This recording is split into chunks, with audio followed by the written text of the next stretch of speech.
What a play after play after play. And he's got a lot of room to run. And she is taking over. Rose, that's just the greatest conference in the country is showing out tonight, gentlemen.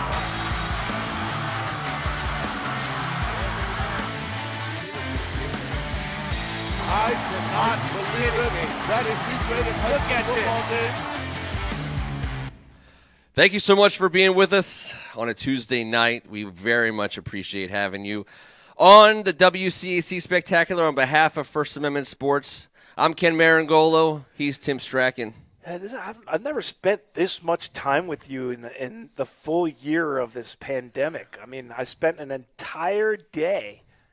It was a long day. It was a long day. But it was good stuff. Doing real football. Yep. Giving live action. It was a lot of fun. St. Mary's, Riken, all the folks that helped us make that happen, all the schools that helped us make that happen.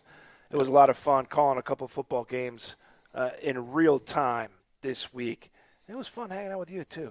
Looking forward to tonight, man. I will take that but as a compliment. It's a different football tonight. The highest of compliments. Also on our quarantine, Kevin Ricka. I did miss you guys. I know T was trying to rub it in a little bit there, but he was. No, I'm just kidding. I was right there with you the whole time. You guys did a great job. That was fantastic. It was so cool to see on TV. It was great to hear your voices. It felt like fall. It wasn't, but tonight feels awesome because we got a guy who dominated cancer. And to me, that's just – it doesn't matter what else we talk about. I just can't wait to hear him talk about that and everything that went into it, as well as being a professional athlete at the same time. Yeah. Just a little bit of a juggling. We got that.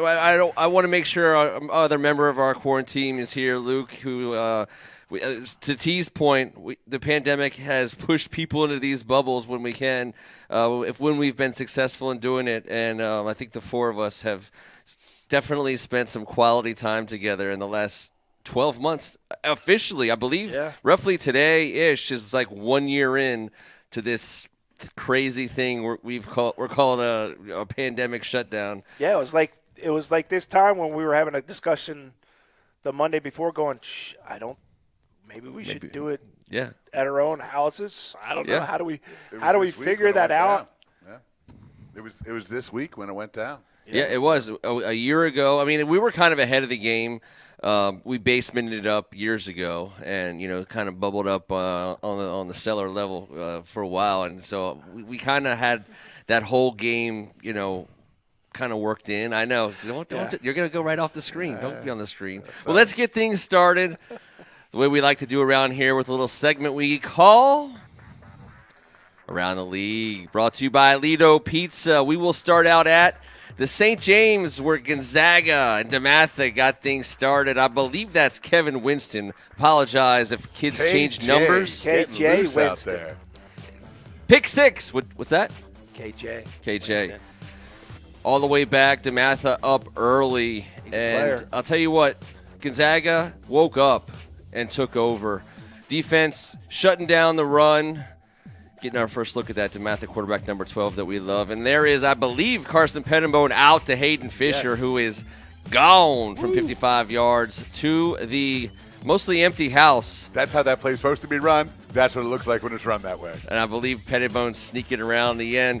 DeMatha was up 17-0. The Purple Eagles fight back for a 24-17 win. Hats off to both programs for getting it started. Head out to Virginia Beach, where Elizabeth Seton's Michaela Wills takes third place in the 60-meter hurdles, and then joined by Jade Ofatan, Cheyenne Heber, and Janiyah Glass for second place in the 4x200 relay. The Road Runners running fast. How about my Greyhounds and T's DeMatha Stag 2018 former Stag golf star Matthew Mallets getting things done on the links. He was the second low hound. He helped my hounds to a first-place finish in the Donald Ross Collegiate Classic, 2 under 70. How about that game, boys? Looks like he likes that one. That's a good swing. He is holding it, and he likes it. You're kind of a hound dog. You better believe it. I could rock the green. Keeping with DeMatha, which is just shocking, T. Nate Darling becomes the first Nova Scotia-born player to suit up in the NBA. And I can tell you guys, when you say Nova Scotia, who among us doesn't think NBA talent? That's right. All the way from the far side of Canada, there he is, the darling of Nova Scotia. That is crazy. I mean, That's Labrador great. Retrievers and a DeMatha guy. That's what we got. Unreal. How about Trevor Keels Mark it. keeping us out of the loop? He's narrowed it down. UVA, Duke, Kentucky, Villanova, 4 fan bases that are dying to know where he will take his talents. It's coming soon. Give him a couple weeks. He'll let us know. Well, he ain't staying long, but it's going to be fun to find out. He'll be on his way to play with those from Nova Scotia in the NBA, which I think will be a lot of fun. And out in Kensington, Maryland, the Holy Cross varsity field hockey team getting it done on the field and in the classroom. They're named to the NFHCA High School National Academic Squad. Awesome job, ladies. Great work, not just making sure you can still get that athletic season in, but taking care of what's important inside the classroom. In this climate, that's phenomenal. So that's how we get it done in the WCAC and how we close things out. And around the league, we're going to head on down to Leonardtown, where T and I got to watch in the first game Jamar Curtis for the St. John's Cadets practicing social distancing for the length of a football field. He wouldn't be down in a touch game. He's grease lightning. He's so much fun to watch. And he wasn't done on the day. This game was close. St. John's, McNamara 7-0 into the second half. That's Christian Rawlings getting through the middle of that Mustang defense that was tough all day long. St. John's wore him down. Wyatt Hagan, he's going to hand it off to who? Jamar Curtis, number 5, and he once again has a clean jersey down the middle of the field. Hats off to Pat Ward's offensive line. You don't get through the middle without some help.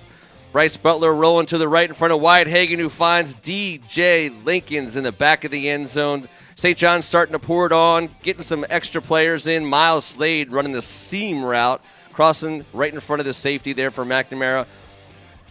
Good day for Pat Ward. First time out as a head coach, gets a win over my McNamara Mustangs. Shout out to Kiata Malloy and the whole Mustang program. You and the cadets did everyone proud, getting things started. How about the night game? Defending champion, both defending champion programs. That's Shane Carroll for Good Counsel with a big play early in the game to take a 7-0 lead. Young quarterback Nero with a nice little pass there. Neo was getting it done, and then Nero, Trevor Norred on his back finds Cooper Smith in the end zone to even things up. They did miss the extra point, but it didn't take that much longer, only a quarter and a half before Andrew Burke was able to give the Knights a lead. They went up 9-7, and even though there's less than 4 minutes left in the game, this thing went back and forth. Defensive struggle. Good Counsel does take the lead here with a field goal. Riken had chances, T. They had chances all day, but Hatcher getting the give from Neo seals the deal. Good Counsel wins 17-9. Big block there. Hey. Big lead block. It was a good block. Yeah, it was. Brody Strachan. St. Mary's football. Riken, though, had plenty of opportunities. Like you said, 2 drops. And unfortunately, it was Scarborough who had an incredible game. Yeah, he sure did. An incredible game, except for those 2, which I know nobody more than him wants back. There were opportunities. It was a very competitive game. He'll get more opportunities. Fun to watch, fun to do. And we'll get a chance to give you more highlights on Around the League, brought to you by Lido Pizza. Lido Pizza is square because they don't cut corners. It's scrumptious. Get yourself some Lidos. Do yourself a favor, especially on Tuesdays when you're watching us. Nothing better to do than eat some pizza, in my opinion. Let them know you're there because of us, though. We sent you there. Yeah, please let them know First Amendment Sports sent you. And while you're doing so, click that subscribe button. Subscribe to First Amendment Sports. It's free. Hit the notification. You'll get a chance to find out when we go live on shows like this and when we're bringing you live sports, which we will now be doing, apparently. Thank the Lord. We'll be doing sports. But let's get to tonight's guest because it's an awesome story and on many different levels, T.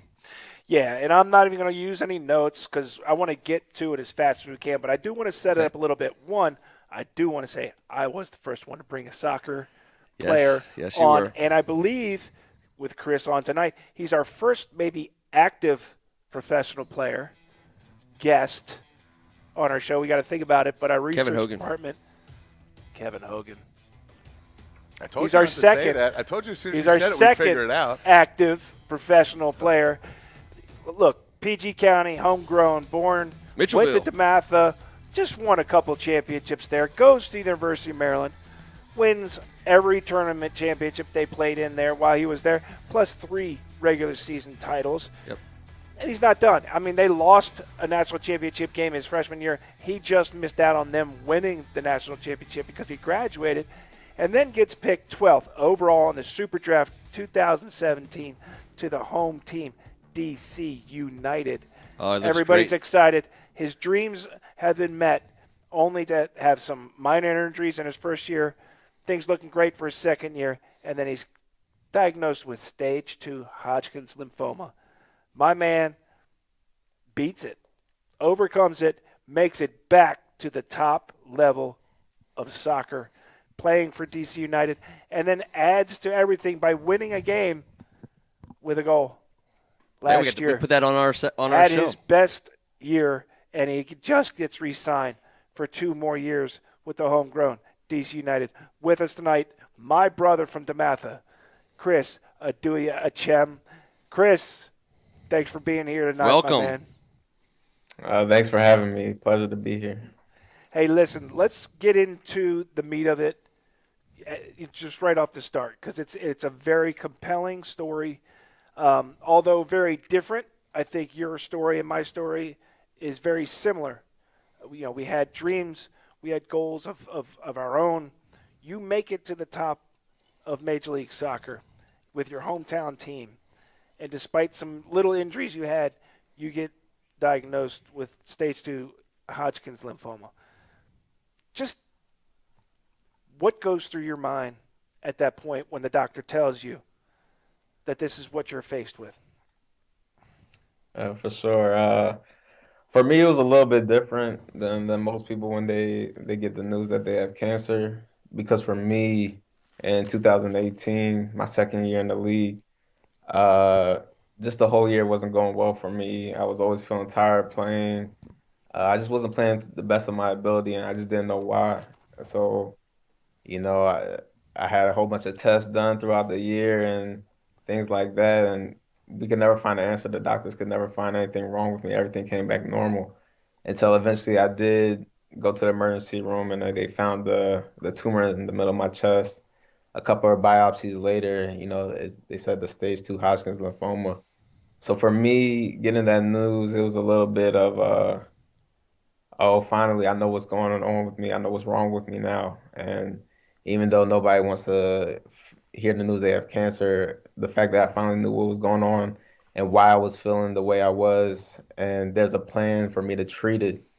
For me, it was a little bit of a relief that I figured out what was going on. There's a treatment in place, and 4 months later of chemotherapy, I could start making my way back to the field. So for me, it wasn't the worst news in the world, and the fact that I found out what was wrong with me.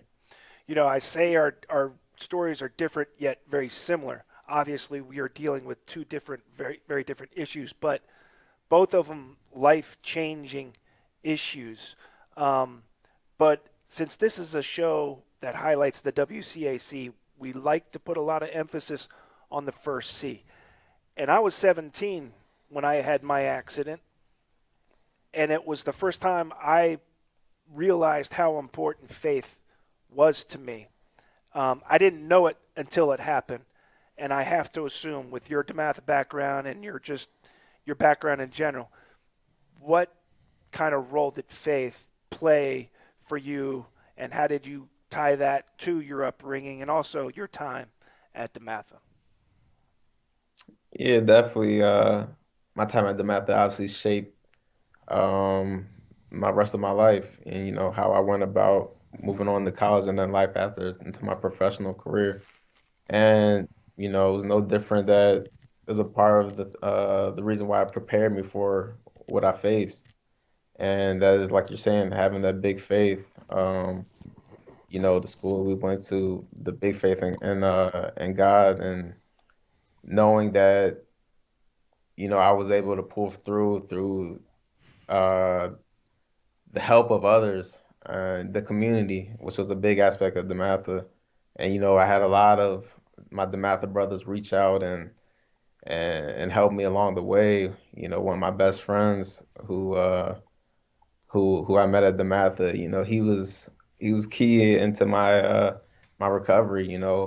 I spent a lot of time with him. His family and mother would always cook meals for me and things like that. So, just that community aspect that was ingrained in us and DeMatha, and being able to lean on your brothers, who you call your brothers, who not only there in the 4 years of DeMatha, but lifelong friends and lifelong relationships. So. Was he the one that said he felt like he scored the goal when you scored it? No, that wasn't him, but my friend Darian Strong, who graduated with me, he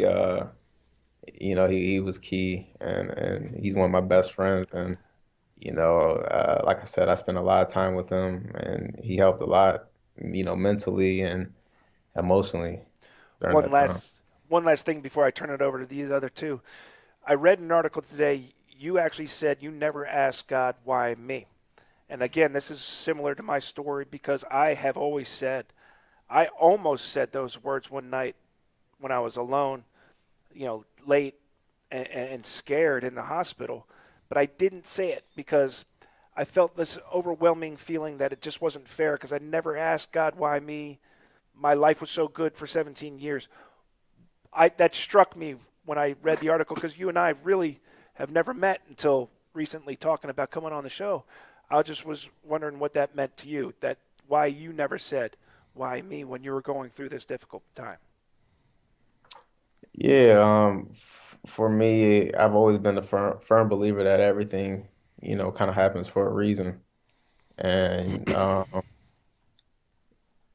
when it happened, I had a long talk with my mom, who said that this is bigger than you, and there will be a lot of people, watching how you go about this and how you handle this, and you're being used right now. You're being used, for a better purpose, for someone coming after you who might be going through a similar situation and can look to you, as someone who's a professional athlete and bring them faith. And because, for me, that was a big thing for me. I was able to look at stories like Eric Berry and James Conner, who had the same cancer as I did, and just seeing how videos and interviews about how they went about their battle, it really inspired me. And seeing them back on the field after what they've gone through, I looked at that as a way as, I can make it back to my professional sport if they can do the same in theirs. So the way I thought about it is that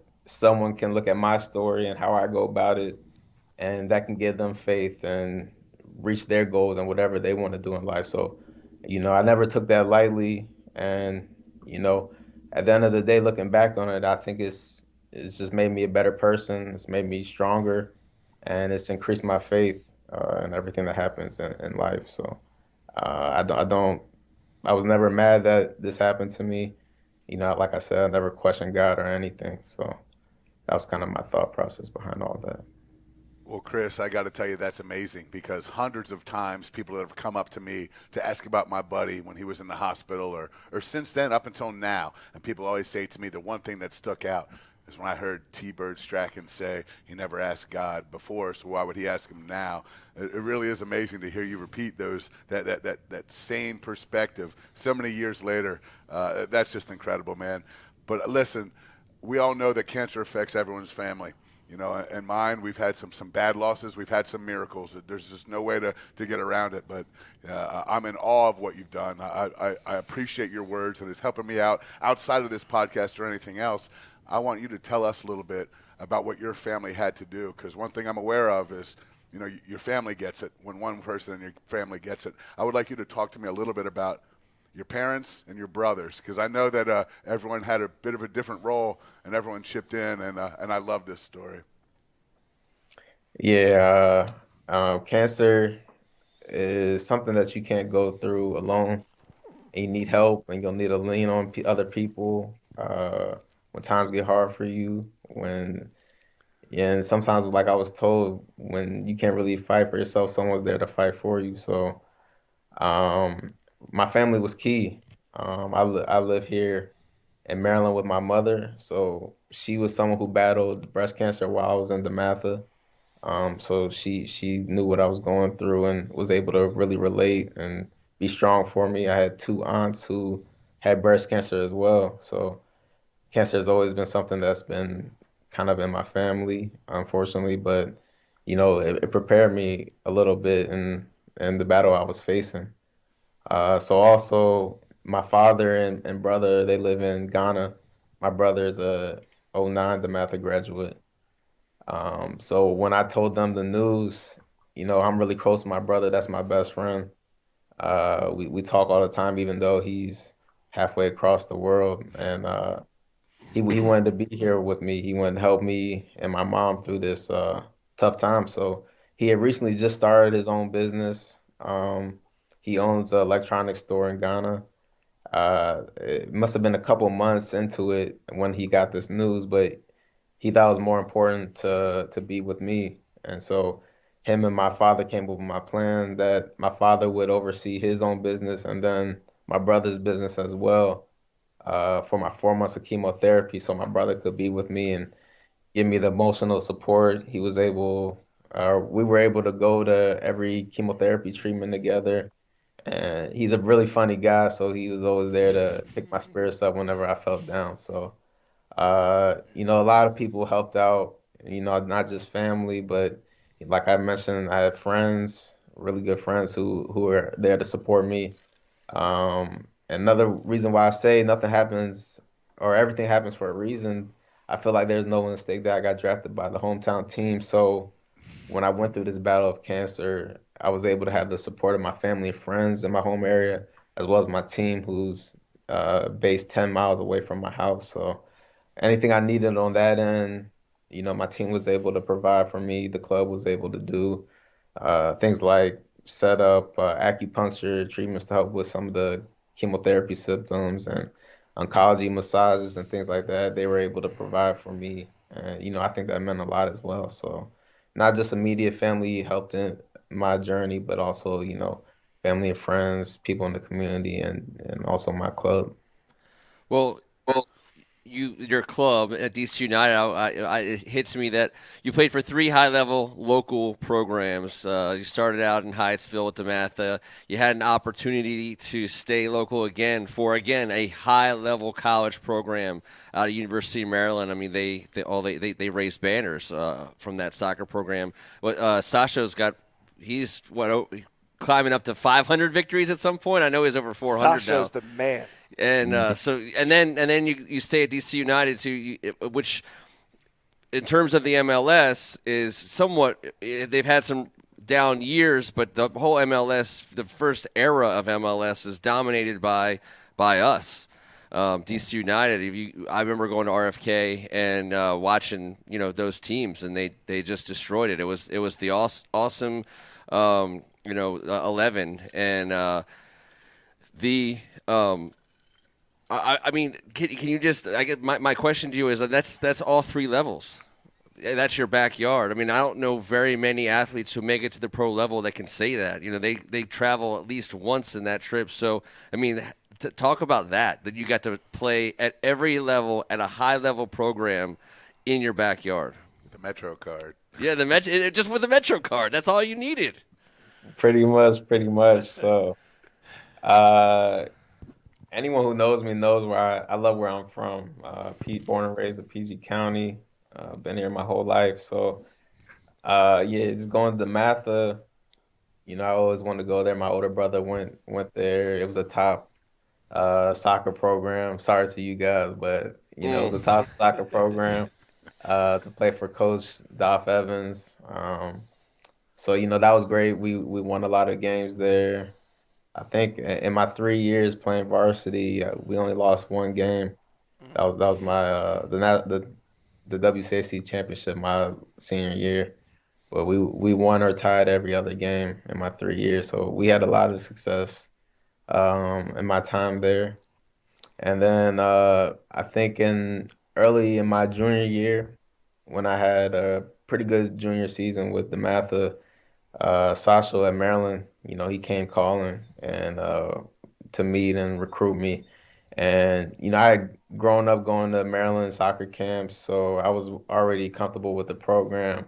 I used to go to games all the time, and I wanted to go there for sure. There was no questions about it. So only a couple months later, I committed. I didn't really visit any other schools. I knew I wanted to go there. I thought it was a top program, and to stay in my hometown where my family and friends could come watch me play, just made the most sense. And that worked out well. I was able to be a 4-year starter there and improve a lot under Sasha. So I always loved my time there. And so at the end of my 4 years at Maryland, this is when I'm preparing myself to leave the area, pretty much. I'm going into the draft, meeting with different teams before the draft happens during the combine. And I think I meet with like eight or nine teams, and DC United wasn't one of them. It's just funny how it works It out, happens but a lot. yeah, so that's what happened. I remember texting some friends the night before the draft. I was like, yeah, I didn't meet with DC, so I'm not coming home. Uh, I think one of the teams that was really interested in me was Vancouver Whitecaps. So I'm expecting Whoa. to go to a whole nother country and stuff like that. So I'm preparing mentally for that. And then it just happens the day of the draft. You know, I think sometimes in other leagues like NBA, NFL, teams, kind of promise you, oh, if you fall to us, we're definitely taking you here, da da da.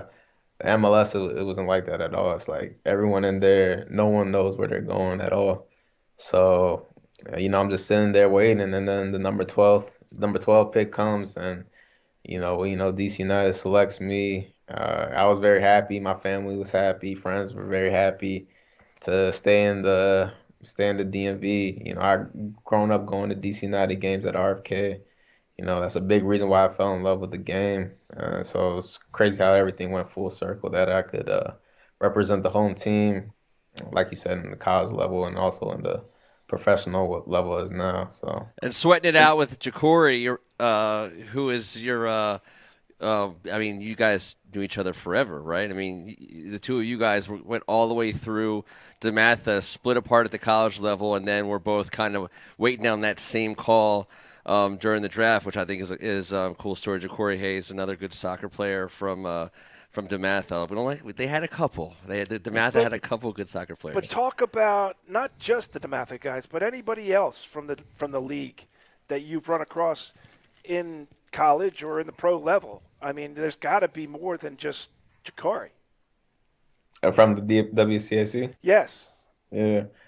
So yeah, I mean, obviously Ja'Cory's a big one. That's someone who I started going to school with at third grade. From third grade to high school, we went to school with each other, and like you said, we were able to come back in draft preparation, get ready for that together. So that was a great experience with one of my best friends as well. But yeah, the DeMatha teams, we had a lot of great players. Wesley Suggs, he went to UVA, one of my good friends. Jonathan Ware went to High Point. Sean Caldry in my class went to Indiana and then transferred to High Point. Bill Kerr ended up at UMBC. There's some other schools. Chase Gasper, who now plays with Ja'Cory in Minnesota. He went to Gonzaga. Great players, U.S. national team left back. Nico Corvu, he went to Gonzaga as well. We grew up playing club together. There was just a lot of talent in the WCAC at that time. Even some guys who were older than me who I played with, Cody Albright, and he was Gatorade State Player of the Year. I ended up playing my last 2 years with him at Maryland after he transferred from St. John's. So, those are a couple guys who come off the top of my head who I played with or against in the WCAC. It was a great league for sure. A lot of talent came out of that league. Let me ask you about your position. Because you played soccer your whole life. Has the way you see yourself on the field evolved over that whole time? I mean, obviously you're a gifted defender, and I know you've defense. When you're on the soccer field, you're both offense and defense, so you can play defense from just about every position. At what point did you really lock in and say, this is what I do. This is what I'm going to be the best at? Was it a coach who told you, or was it you who decided for yourself? How did that work out? Yeah, so all the way up until I got to college, I was an attacking player. So either a forward or like a winger type player. Played defense a little bit from time to time, but most of my time wasn't in defense at all. It's just funny how things work out, and that's how it usually works out with a lot of guys. So when I got to college, an opportunity came up to play center back, which is I played a little bit in the club, but not much at all. Because most center backs don't look like me, 5'8", skinny guys. 5'10". Let's say 5'10". Yeah, 5'10" on the website, but yeah.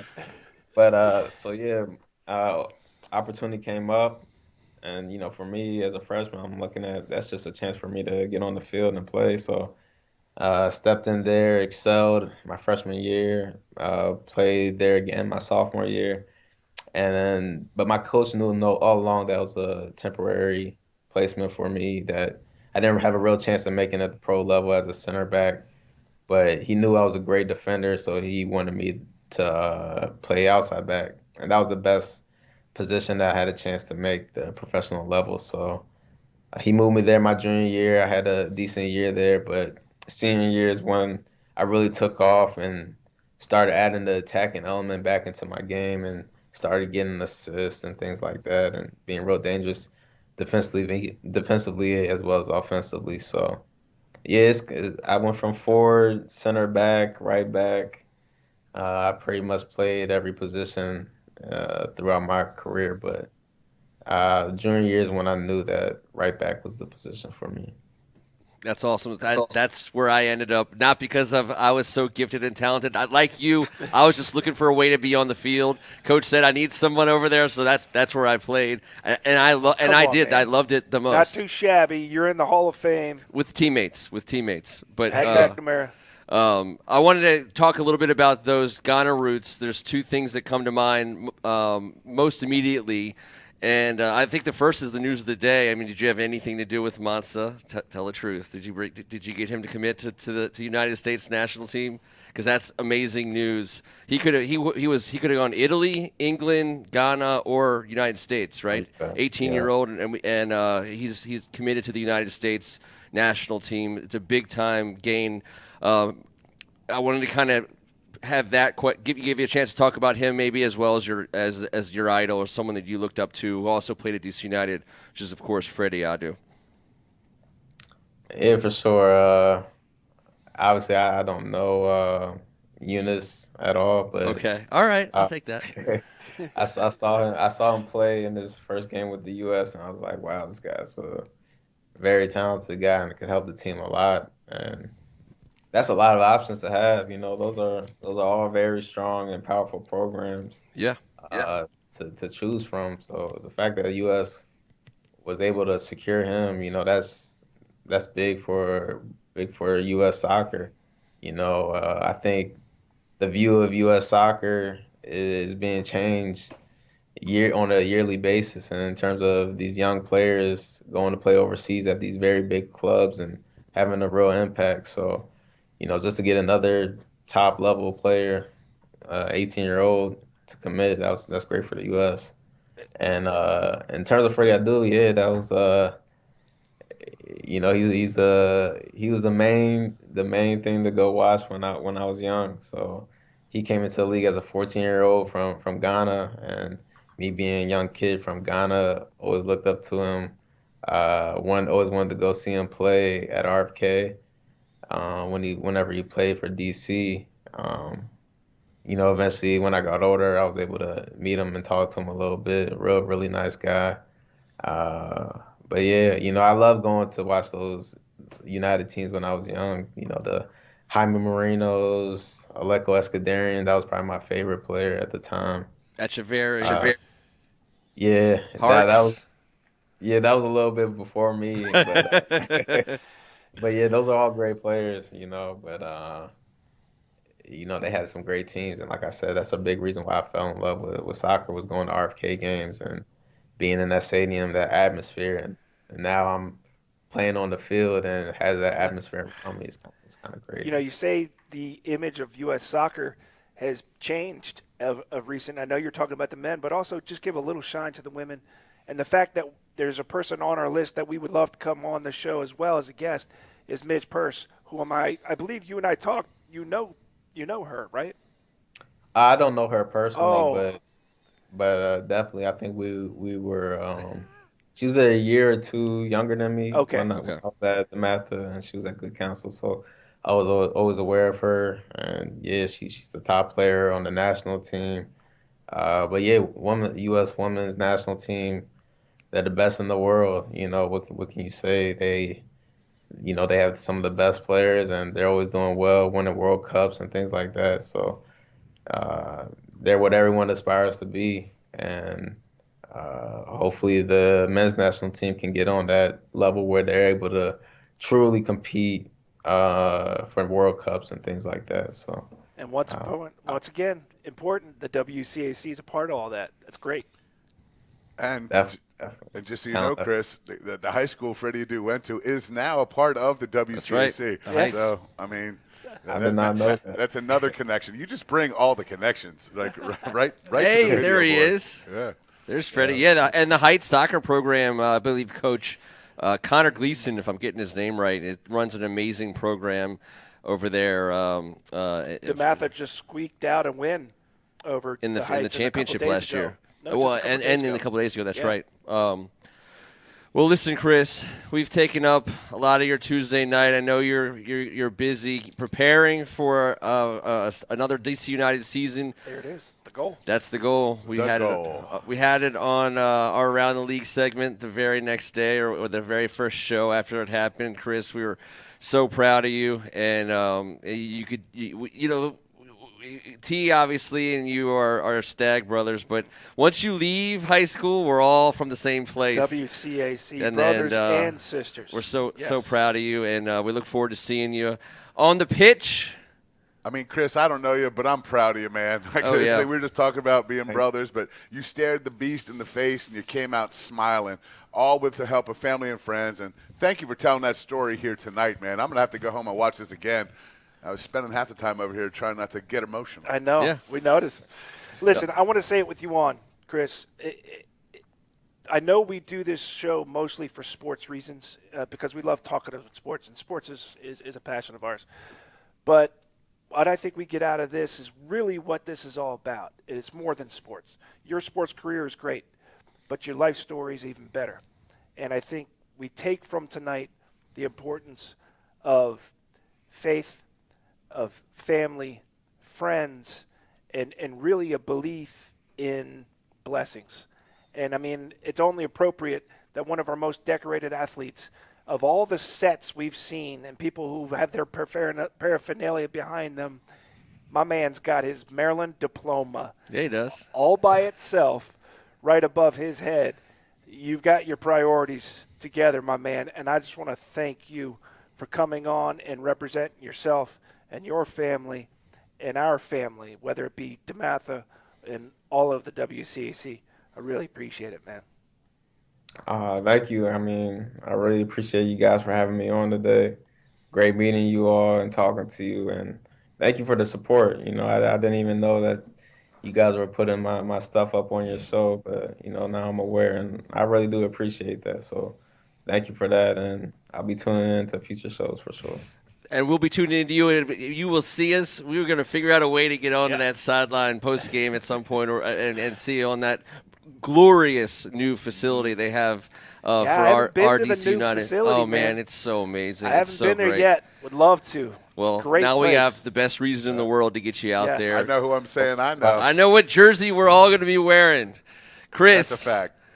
Thank you so much for your time. Stay safe, stay healthy, have an amazing season. We will be seeing you, and don't be a stranger. Definitely won't be. Appreciate it, guys. All right, Chris. Have a great rest of your night. Awesome. Dude, that, my friends, is how you do it in the WCAC. Come on, man. That is it. Wow. That is it.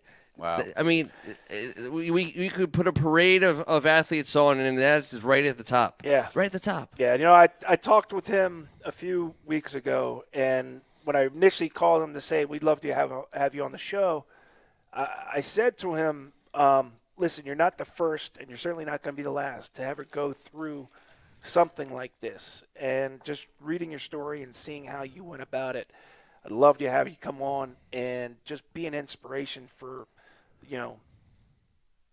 people. And, I mean, you couldn't get a more inspirational person than that. Well, it's just what an humility, unbelievable- honesty, Yes. resilience. Real. Everything that you could ask for in someone that you would want to tell. You want to tell your kid, look at that guy. Watch him Whether you went to Gonzaga closely. Yes. or St. John's or any of them. It's a amazing. brotherhood and a sisterhood. Yeah, and so Great. all of that stuff is true, and yet to me it's like even like a next level thing because it's there's a reason why football stirs the Kool-Aid in Washington, and when the Nationals came, I get it. We love our Caps, we love our Wizards, and the DC United has been such I feel like an undercurrent, but like just this strong fan base. I mean, the people who love DC United to death, and I'm one of those people, and my brother is one of those people. My brother went to every game, and he got me into almost every game I went to when he was living on the East Coast and when he was living in DC, and so it was a family thing for me. So it's like another level of pride because that's my team. Like I have my DC United scarf. And I've connected to players from eras that are obviously even before Chris. When I was like saying names that are like ancient people to Chris. Well, you're old, man. I know I'm old, but so is the DC United franchise. It's got a lot of history, and those days in RFK was a dump. But on those days, it had every bit of its old magic. Like the stand still rocked. We won titles. And the DC United guys, whatever kit they were wearing that night, they just looked sharp, and that to me, you said it right at the top, T. Having a current professional athlete who didn't just come from here, but also represents here at the professional level. I mean, that's special for us. I mean, I think that's like the icing and the cherry and the whipped cream and all of it. Yeah, and even more special is, I think, with Chris Odoi-Atsem, it won't even be soccer we're talking about. It might be him kicking cancer's ass, but it might not be soccer because he's going to have a long career. But in talking with him, this guy's got a long career doing whatever he so desires. I'm telling you, man, you got that smile, that intelligence, that charisma. You got it going, man. Hey, listen, good luck out there with DC United and everything else. Don't forget about the little guys. We're back here in Bethesda cheering you on. That's right. Well, I'll tell you what. Thank you so much to our guest tonight, Chris Odoi-Atsem, who is just an amazing example of what it means to come from our league and represents the boys and girls at every level so well. And I want to say thank you to Luke, who is just directing his butt off to stage left, making us look good yet another night. We are we won't do a community segment tonight. We do have one coming. To me, Chris is our community segment. There's nothing more. There's nothing more community about what we're up to than Chris at every level. And we will be back next Tuesday night. We have an awesome guest for you guys, AZ Fudd. One of the most amazing high school prospects of any sport, boy or girl, is going to be joining us next Tuesday night. She's on her way to UConn, but she is rewriting not just stats, but how to get it done, how to do it, just period, how to play the sport. That's going to be a good time. I want to, one more time, say he's Tim Strachan. Appreciate it. Thank you, Chris. Tonight's an example of why we do this, gentlemen. I know we love the sports and stuff like that, but hopefully a lot of people got a way more out of this than just sports. And I appreciate you, Chris. He's Kevin Ricca. What an awesome night. And right here in front of us, sports in the future. It's right here. You can reach out and touch it. Yeah. As everything gets better and better, there might even be people in the stands, but until then, let's have fun checking out what we can check out over here at First Amendment Sports and anywhere else. We had real live highlights. And I will dedicate, as Ken Marangolo, tonight's show to my brother Joe Marangolo, a true DC United lifer who fought cancer on his own terms, as well. Looked at the beast in the belly, came out smiling, as Kevin said. So, Joe, this one was for you tonight, buddy. DC United in the house. We did it. It's an amazing night for all of us. Thank you so much. We're back next Tuesday night. Be here.